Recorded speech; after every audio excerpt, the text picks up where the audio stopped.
Good morning. Good morning. It's good to see all of you here this morning, especially if you're visiting with us. We're glad that you are here and would invite you to come back anytime you might have the opportunity to do so. If you'd like to follow along with our lesson this morning, we're going to be looking at Exodus chapter 20, so you'd like to be turning to that. Before I get started, though, I'd like to thank Jack Greer for filling in for me while I was gone last Sunday in the meeting, and also filling in for the Bible class Sunday morning, and Daryl for doing the lesson, bringing the lesson Sunday as well. And it's good that we have men who are capable of doing that, filling in, doing a very good job of that. Wednesday, Lewis is going to be teaching a Bible class and bringing the invitation. Next Sunday, Daryl is going to be doing the Sunday morning Bible class, and Lewis is going to be bringing the lessons. Make sure that you're here, that you're ready to be engaged, and support these men and the good work that they are doing. Right? It's going to be an encouragement to them that it's going to be an encouragement to you as well, as we can all benefit as we do when we assemble ourselves together. May also add, I would like to encourage everyone to take an active role in their congregation and think about things that you can do. Clearly, all the men can and I believe should be preparing lessons to fill in, or at least being prepared to do so. Maybe you never get the opportunity. But that doesn't diminish the importance of the preparation of the lesson of itself. And if you feel like it, you don't have to wait till I'm gone. You can fill in, or you can bring a lesson anytime you want to. I would say we also need more song leaders. We've been talking about getting back to our singing practice and singing services. And those kinds of things. But don't be afraid to step out of your comfort zone. It's something that we can all do. And I'm proof of that, right? If I can lead sing, anybody can lead sing. So don't be afraid to do that, whatever it might be, right? And there's all kinds of things, right, that we can do to help out as far as facilitating worship services, right? Whether it's teaching Bible classes, sending visitors cards, cleaning the building, preparing the Lord's Supper, assembling the duty roster, maintaining the website. There's just all kinds of things to do that you can be engaged in the work here. Again, those things are going to help facilitate what we do together as a congregation, and ultimately is going to lead us to doing more of God's will. You remember it was Paul in Ephesians chapter 4 and verse 16 when he says that the whole body is joined together and works as one, right? That every part has a significant role to play so the body might function as it's intended, right? If there's no arm, it's going to be limited. If it's only got one leg, it's going to be limited on what it can do. You know, when the whole body is doing its part, Paul says there in Ephesians chapter 4, verse 16, that's when the entire body is built up and made stronger and causes growth collectively in the body of Christ. So be thinking about that, about more ways that you can be engaged and involved in the work of the church. Now, a few weeks ago, right, we looked at the Ten Commandments. We noticed that there were several things that are still really important to us as Christians even today.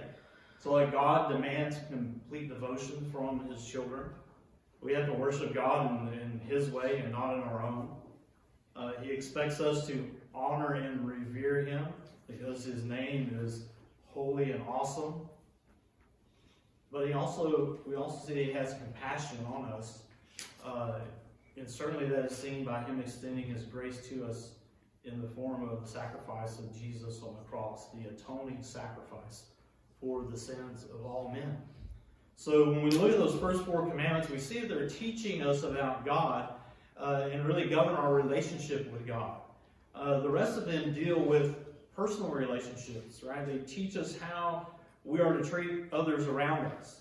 And so when we look at the first one, right, in Exodus chapter 20, verse 12, it says, honor your father and mother, that your days may be long upon the land which the Lord your God is giving you. So in this commandment, right, God is declaring to us that parents are important. And when I think about it, the people that have had the greatest impact on my life, they're not the people that I watch on TV. And they're certainly not the people that run our government. They're not athletes. They're not celebrities. My parents had the greatest impact on my life, and that's what God intended. That's the way He intended it to be, right?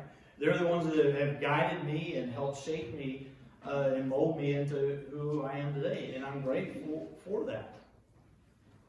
And God tells me really what should be a parent. That I should honor my father and mother for all those things, right? For everything they mean to me, for everything they've done for me in my life. But really the fact that God deals with the home first should show us just how important it actually is. Even in our society as a whole, right? In this country, we do a lot of things very well. We are the leaders in a lot of ways of the world as a whole. But honoring our father and mother, that's in the family in general, that's really not something that we do very well. We might have said that in times past, but certainly not today.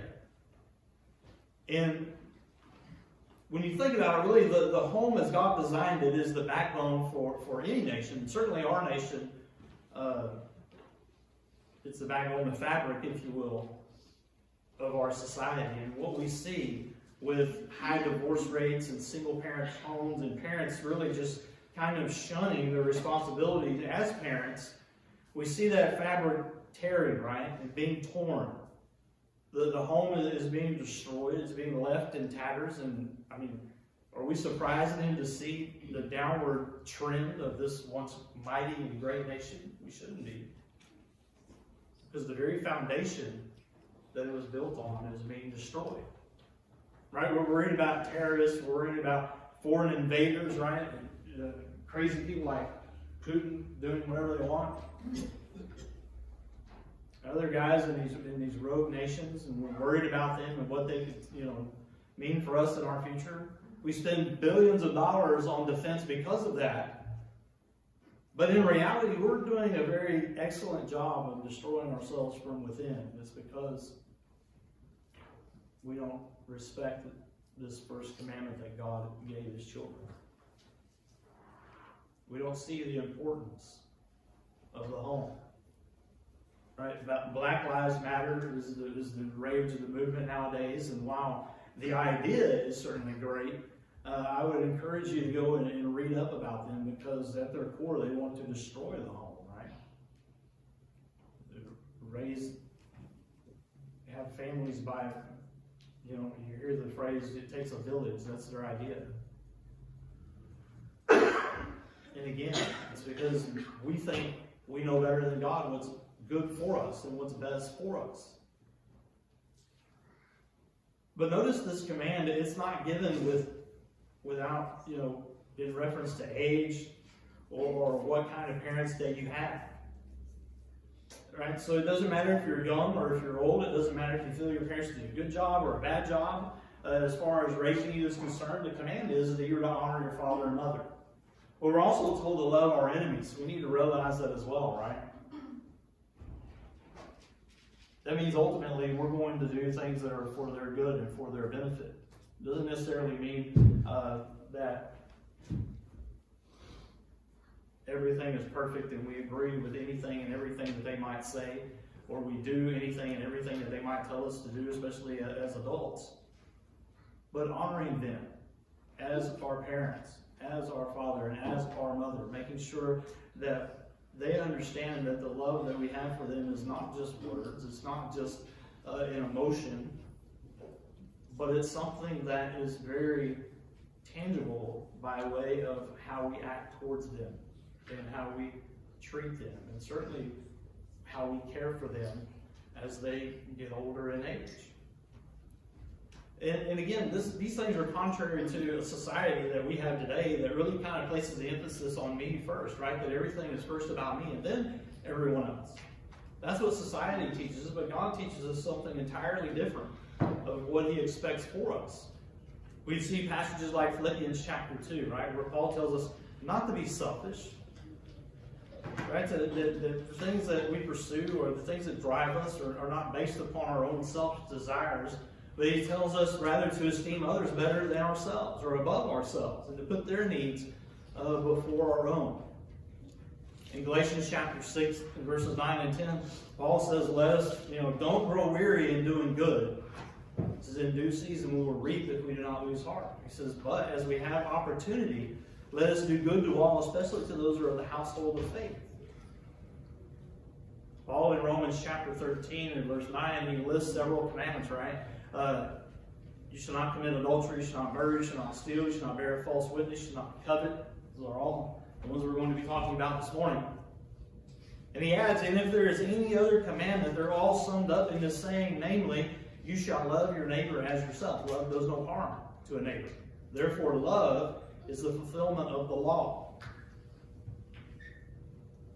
And that's the opposite of what society tells us. That first and foremost is about me and what I need and how can I gain. God teaches us to put others before self, to seek their good and do that above our own.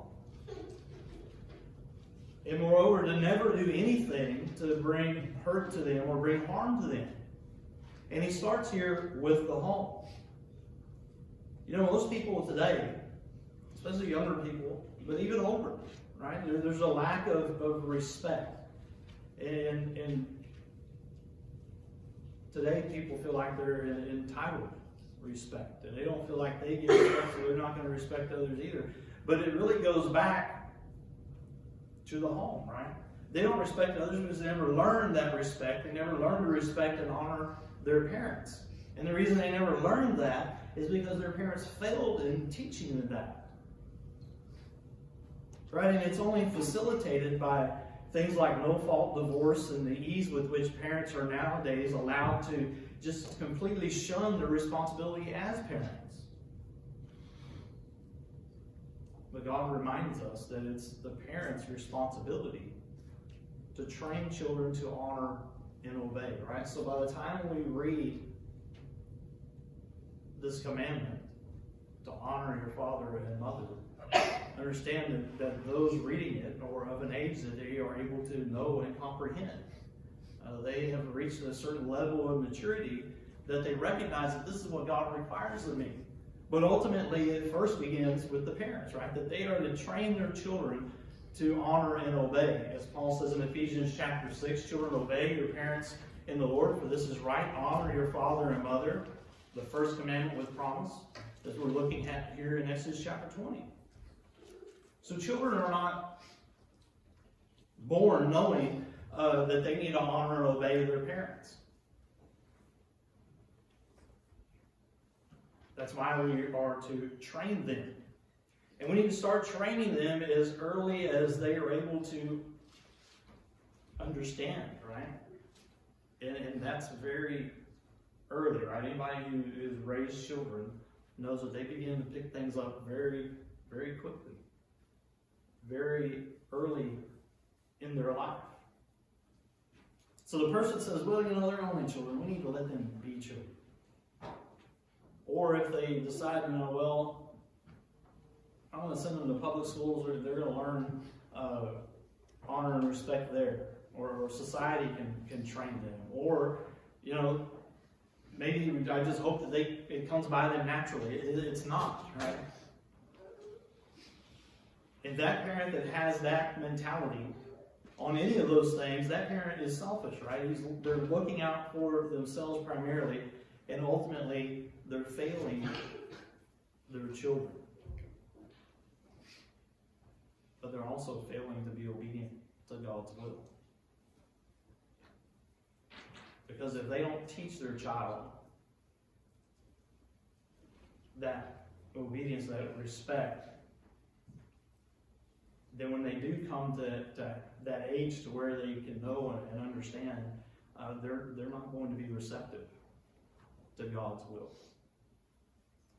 The next command we see there in Exodus chapter 20 is in verse 13. It says, "You shall not murder." So here God is telling us not to bring harm to other people.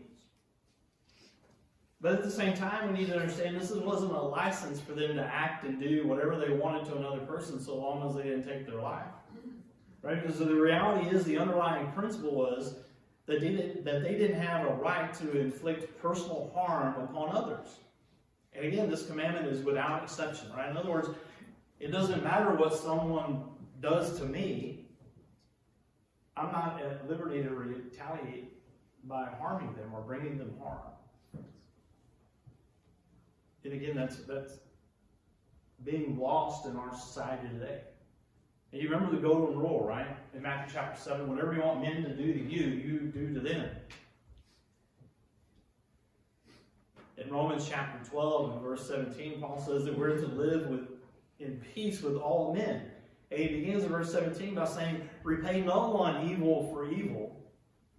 Have regard for good things in the sight of all men." He says, if it is possible, as much as depends upon you. In other words, to the degree that you have the ability to do so, live peaceably with all men. It says, "Do not avenge yourselves, but rather give place to wrath, for it is written, vengeance is mine, I will repay, says the Lord." Therefore, if your enemy is hungry, it says, feed him. If he's thirsty, give him a drink. For in doing so, you will heap coals of fire on his head. It's much like Jesus talked about in the Sermon on the Mount, right? To love your enemies, pray for them, do good to them. But ultimately, remember, we don't overcome. We're not to be overcome by evil, but we can overcome evil with the good that we do. Right? Not to avenge ourselves. Remember that vengeance belongs to the Lord. It's what Paul talked about in 2 Thessalonians chapter 1, right? He says, since it is a righteous thing with God to repay those that have troubled us in this life. It's not our job to do that, but God's. And He will in His due time. And when we look at this passage here in Romans chapter 12, I mean, it's really easy to understand what Paul is saying, right? I mean, it's not hard to comprehend at all. But we recognize at the same time, if we're being honest, it's a whole different story to put those things into practice, right? But again, it's the same thing that Jesus would teach you on the Sermon on the Mount. As much as depends upon us, as far as we have the ability to control, then we're to do that. That we're to strive to live in peace with those around us. And really, when you look at it, the 9th commandment, if you jump down, it takes it a step further in verse 16. He says, "You shall not bear false witness against your neighbor." So what he's saying there is, I cannot and must not bring physical harm to another person. But here it goes a little bit further, right? I can't do them physical harm, but I'm not to use words that are intended to hurt or to bring them harm either. And there's a lot that's said about this in the Bible, that our words are to be words that build others up. In Ephesians chapter 4 and verse 15, Paul says that we're to speak the truth in love, and thereby grow up in all things into Him who is the head, Christ. In verse 29, he says, "Let no corrupt word proceed out of your mouth, but what is good for necessary edification, that it may impart grace to the hearers. And do not grieve the Holy Spirit of God." He says, "By whom you were sealed for the day of redemption." He says, "Let all bitterness, wrath, anger, clamor, and evil speaking be put away from you with all malice." In Colossians chapter 4 and verse 6, very similar, he says, "Let your speech always be with grace, seasoned with salt, that you may know how you ought to answer each one." So we're to cast aside corrupt, unwholesome words. We're to refrain from bitterness and wrath and anger and malice and slander and things like that. And when we read speaking with grace, understand it means that our speech is consistent with what one would expect coming out of the mouth of a child of God, right, out of a Christian. So speak the truth in love. Speak words that are going to build others up, not tear down, that will impart grace to those who hear those words. Speak the truth in love. Words that build up, certainly not words that would tear down or cause harm. The next one in verse 14 of Exodus chapter 20 is, you shall not commit adultery. And again, this is more than a command to be faithful to your spouse and to respect the institution of marriage, right? At its foundation is that I am to honor my commitments. And you think about that, right? Serving God is the single most commitment I'm ever going to make in my life. The next most important one is the commitment that's made in marriage between a man and a woman, a husband and a wife. And this institution, this commitment, marriage, right? It was forged by God in the beginning. And we see that in Genesis chapter 2 and verse 24.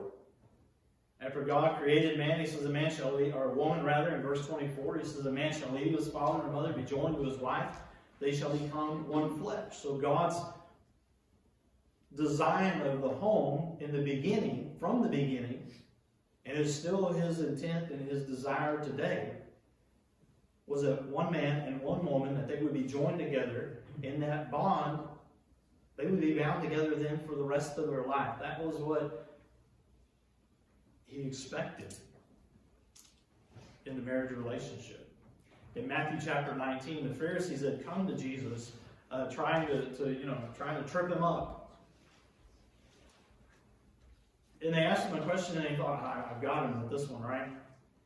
But he responds in Matthew chapter 19 and verse 4, he says, have you not read that he who made them at the beginning made them male and female, and said, for this reason a man shall leave his father and mother, be joined to his wife, and the two shall become one flesh? So then they're no longer two, but one. Therefore what God has joined together, let not man separate. In verse 9 he says, whoever divorces his wife except for sexual immorality, and really that word is fornication, unlawful sexual intercourse is defined by God. Anything outside of that bond, that marriage relationship, says whoever divorces a wife except for fornication and marries another commits adultery, and whoever marries her who is divorced commits adultery. But then go back to Malachi chapter 2, right? This is after the remnant has returned and they've been there a while and they've kind of gotten lax in their worship. And God wasn't pleased about it. And in chapter 13, Malachi, again, God through the prophet, charges the people saying, he says, you cover the altar of the Lord with tears, with weeping and crying, so that he does not regard your offerings, nor does he receive it with goodwill from your hands. But you say, why? Right? What reason? Why doesn't he accept it? It's because the Lord has been witness between you and your wife and the wife of your youth, with whom you have dealt treacherously. Right? The idea that they had divorced, that he had put her away unlawfully. And not only that, they were marrying, again, as it was in Esther's time, those from the land, from the people around them. So she is your companion and your wife by covenant. So notice there that marriage is described as a covenant, right? And as we noted, God's intent was it was a covenant between one man and one woman, and that it would remain in place for the rest of their life. But it's also a covenant made with God. Why do I say that? Because he's the one who created the institution to begin with. He is the one who joins a man and a wife together. As Jesus says, what God has joined together, let not man separate. It's his laws that govern this institution of marriage. So it's a covenant between a man and a woman and God. What God has joined together, no man has the right to sever this bond. And so over and over again we read that God in no uncertain terms is saying, don't break this covenant. It's important. The only exception to this command is when one of the two is guilty of fornication. And that's it, right? There's no other exception given. And even then, it's not God's desire that they separate, but rather he recognizes it. Because again, when you go and you read through the Old Testament and see his dealings with his own people, how many times he reckons their unfaithfulness to the unfaithfulness one might experience in a marriage relationship. Calling them adulterers and harlots and those kinds of things, because that's what they were unfaithfully in. So that's the only exception. Again, we need to have that impressed upon our mind, because today, you can get divorced for just about any reason you want to. Even if one party is unwilling. Used to be you had to prove that there was, a good enough reason. But not anymore, not really today. Except for fornication. That's the only instance. That's it, right? So that means it doesn't matter how your spouse treats you. It doesn't matter whether you love your spouse any longer. I hear people today, our society is just so crazy sometimes. I've fallen out of love with them. This idea of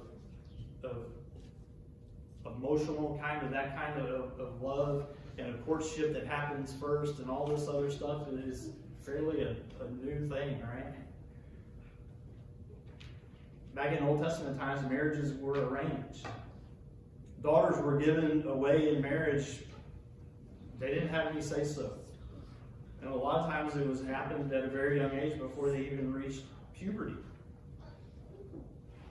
So understand that today, this covenant still stands as God meant for it to be all along. It doesn't matter how your spouse treats you. It doesn't matter whether you feel like you love them anymore, or if you're like, well, I just fell out of love with them, or how unhappy you might be.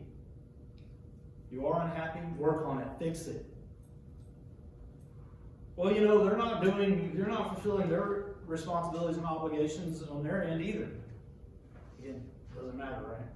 It doesn't matter what excuse you can think of, because everybody's going to say, well, they're going to think in their minds, well, my situation is different. No, it's really not. It's not. God says, do not commit adultery. Sex outside of the marriage is sinful. Even though it's glamorized today and lauded, it will cause you to be separated from your God. But again, this marriage, this command is more than just don't commit adultery and respect the institution of marriage. It's about our commitments, right? God expects us to be those who keep our word. So when we make a commitment, whatever it is, whatever it might be, whether it be to God or anyone else, God expects us to honor that word. He absolutely expects us to honor that word. If we say that we're going to do something, then we need to do it, right?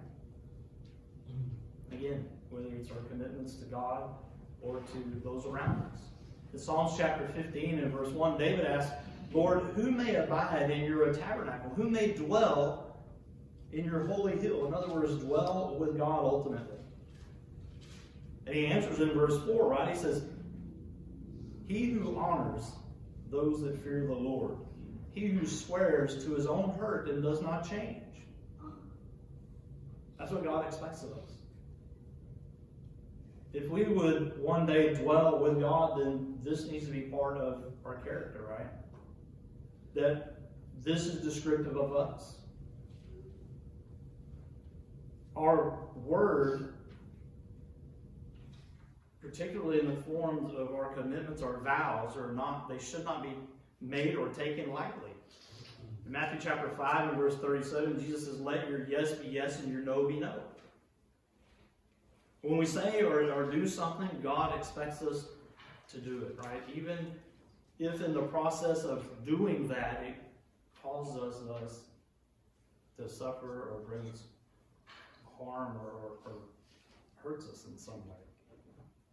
That's how important our word is to be. That's what God expects it to be. His word is like that, right? And that's what we're to strive for as well. God is faithful and trustworthy in that everything that he says, we can count on. That it's going to happen. And we see it play out throughout the Bible. So it gives us hope and faith in God's word that what he has said regarding his promises to us will also come true, because God is true to His Word. We need to be like that. We need to emulate God in that we are true to our Word as well. The next one is found in verse 15, you shall not steal. So obviously, stealing is condemned. But again, there's more to this command than just a superficial glance at it, right? It also teaches us that we need to respect the property of other people. And again, it's something that just seems to be lost today. Right? When something belongs to someone else, that means that I don't have a right to take it as my own. And again, it's without exception. Because some might think, well, I really need it, or maybe I'm hungry and I don't have anything to eat or provide for my family. God didn't give an exception to this, right? You shall not steal. Paul gives us a little bit more insight in Ephesians chapter 4 and verse 28. He says, let him who stole steal no longer, but rather let him labor, working with his hands what is good. Right? It is good in the sight of God that we're not lazy, that we're not depending upon the government for everything. And again, there are instances where that may be a necessity. In that case, disability would be fine. But if we have the ability and we are able, then God is pleased when we go out and we work and we earn. Right? That way, when we see those around us that are in need, He says, so that He may have something to give that person, right? And that's what God expects of us, that we're to work, to provide for ourselves, that we're to provide for our loved ones, and that we might be able to perhaps help those that have a need, that we see that are in need. But even more than that, it says that when someone lends me something or gives me permission to use something of theirs, respecting their property requires that I return it when I'm finished, but also that I return it in a good condition, right? In a satisfactory condition. And if it's something that is worn or ruined, I should be willing and ready and feel rather obligated to repair it or replace it if need be. And maybe, whoever you lend it to you won't require that or wouldn't want you to do that. But that should be our mindset, right?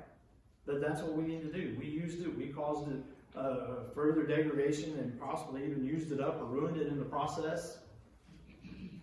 And again, these principles are mostly foreign to the world around us because many people believe that they have a right to whatever it is that they can get their hands on at any given moment. We've seen riots in our country over the last couple of years. People breaking in and carrying off goods, and from televisions to food to everything in between, right? And burning buildings down. It's the me generation. I have a right. That's not what God teaches us, right? We are to do good to others, not bring them harm. And that includes respecting others and their property, right? Their things are not our things. They let you use it, fine. But respect it as theirs and not yours. In verse 17, he says, you shall not covet your neighbor's house, your neighbor's wife, nor your male servant or female servant, his ox, his donkey, or anything that's his. And he pretty much covers it all in there, right? And again, it's more than just about covetousness, right? It says, I need to control my thoughts. Some are of the idea, the law of Moses deals more with the physical, but what Christ did was get it down to the heart and the things that are inside of us.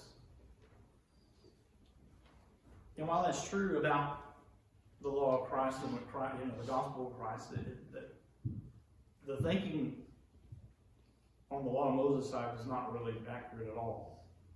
Because the law of Moses was just as much about what was in the heart as the law of Christ. And it's seen here in this commandment because he's essentially saying you need to control your thoughts. Why do I need to control my thoughts? What's so important about controlling my thoughts? Controlling my thoughts is going to help me keep the other commandments that he's already talked about, right? You think about it, right? If I don't cover my neighbor's house, when am I ever going to have the thought to kill him or actually go about doing that? If I don't covet my neighbor's wife, I'm not going to commit adultery with her. If I don't covet his servants, I'm not going to go and carry them away and take them as my own. Or whatever possession it might be, I'm not going to steal from them. If I don't covet my neighbor's reputation, I'm not going to lie about him and say kind of bad things about him.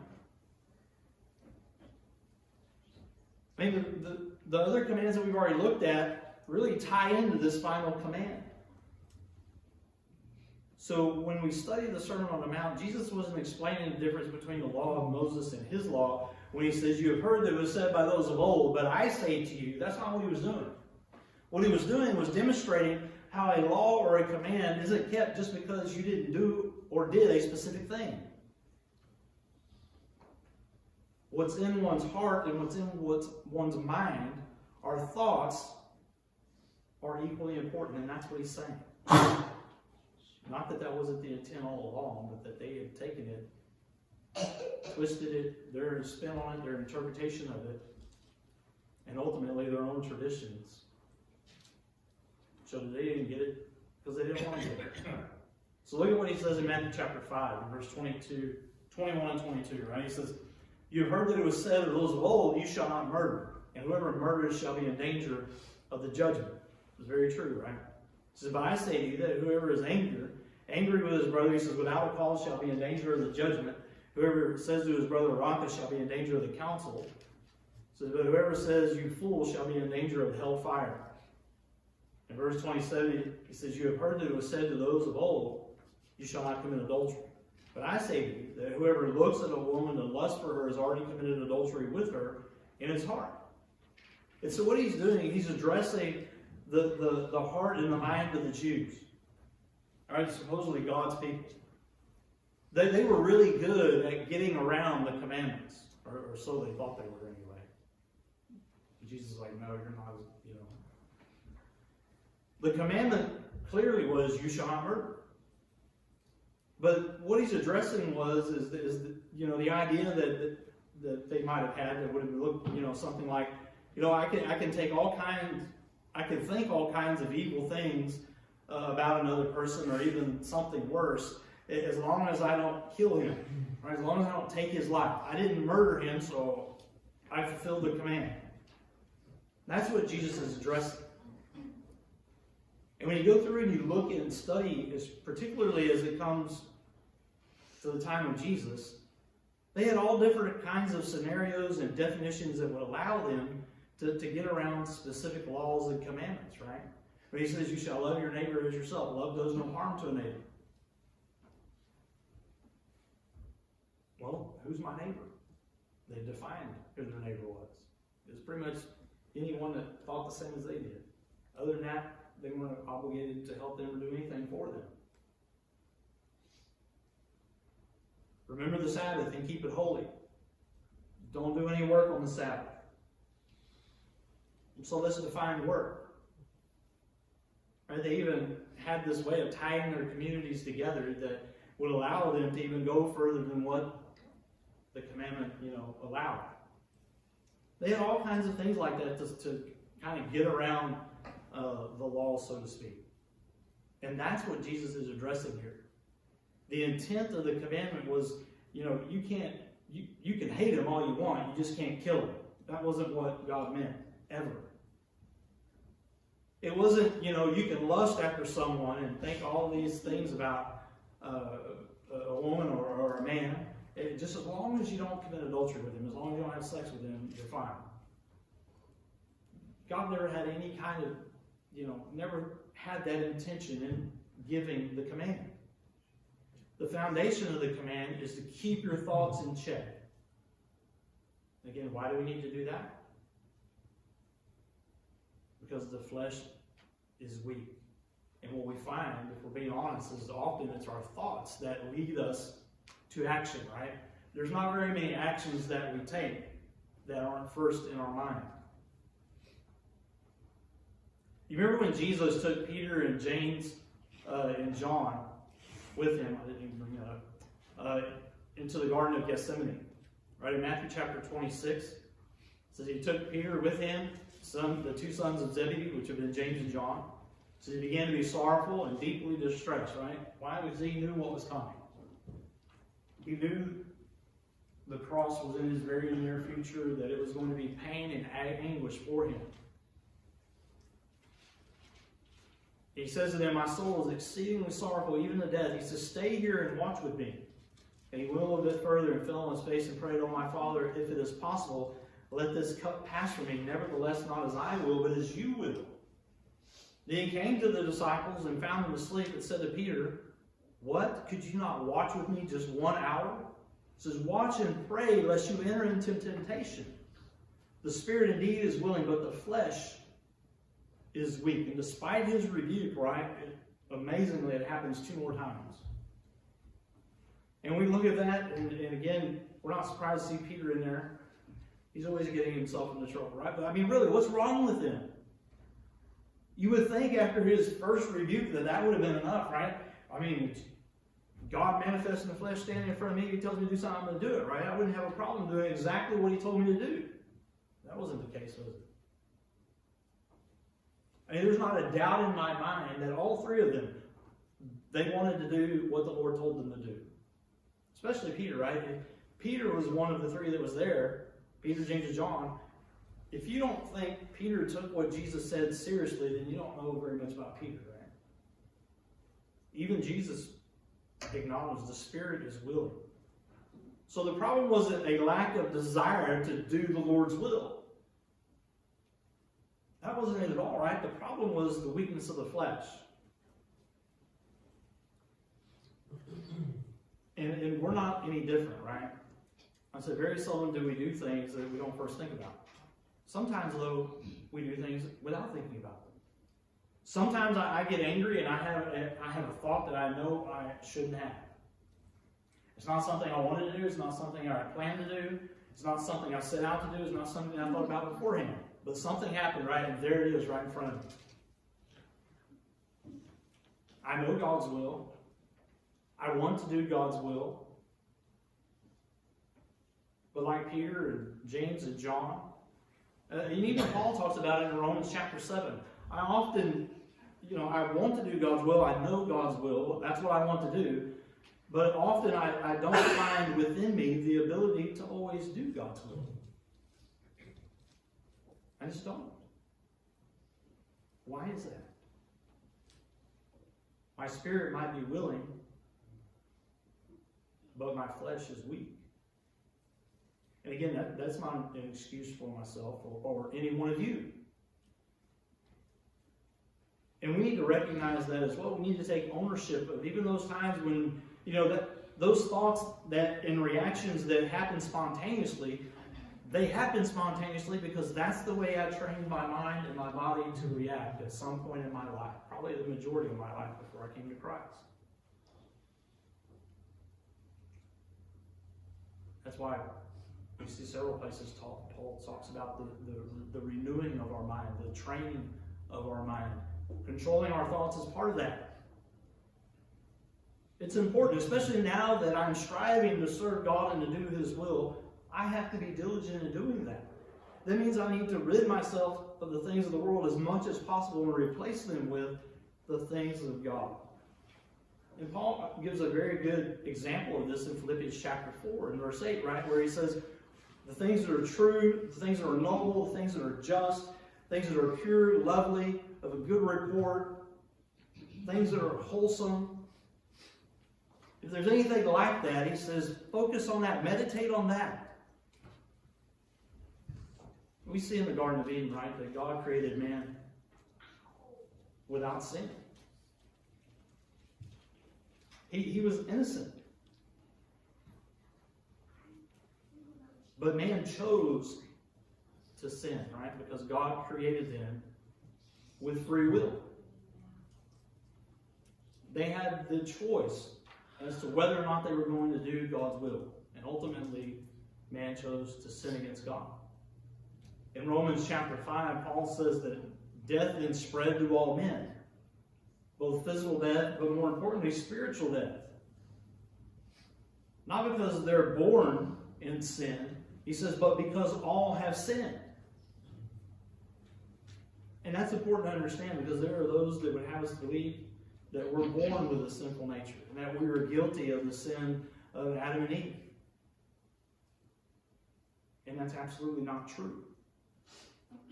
But what is true is that we were created with a mortal and physical body. And just by its nature is a weak body. That's why as we grow older, it weakens, becomes frail, and begins to give out. But even more than that, it's the desires and the instincts that we have. We continue to struggle with temptation and sin because of the weakness of the flesh. The problem is that we add to that, right? That problem is only compounded because we often feed that weakness. How do we do that? We surround our things that we know are contrary to God's will. Right? We watch things on TV, we watch movies, we watch shows, we listen to things on the radio, or nowadays on our phones or computers. But not even just that, right?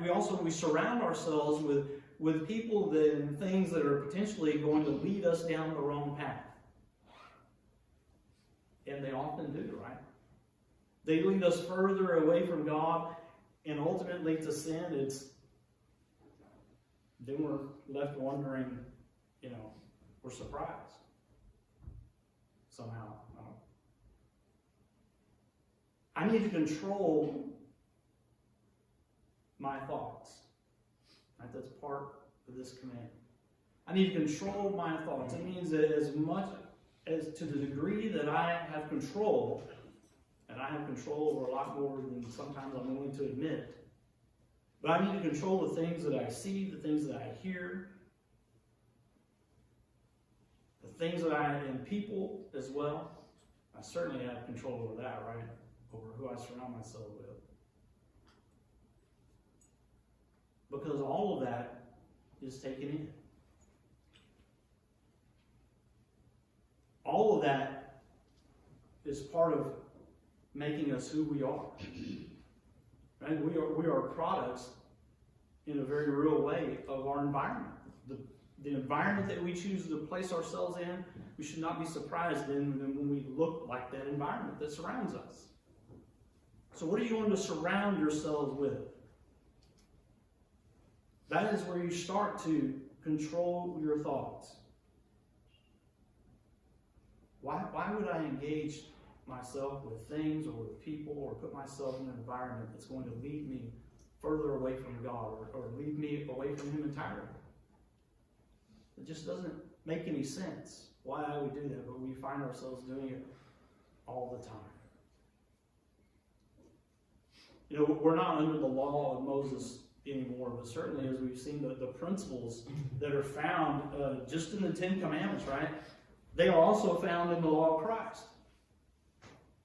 And those principles will guide us as we strive to serve God in this life. They will also guide us and govern our relationships with those around us.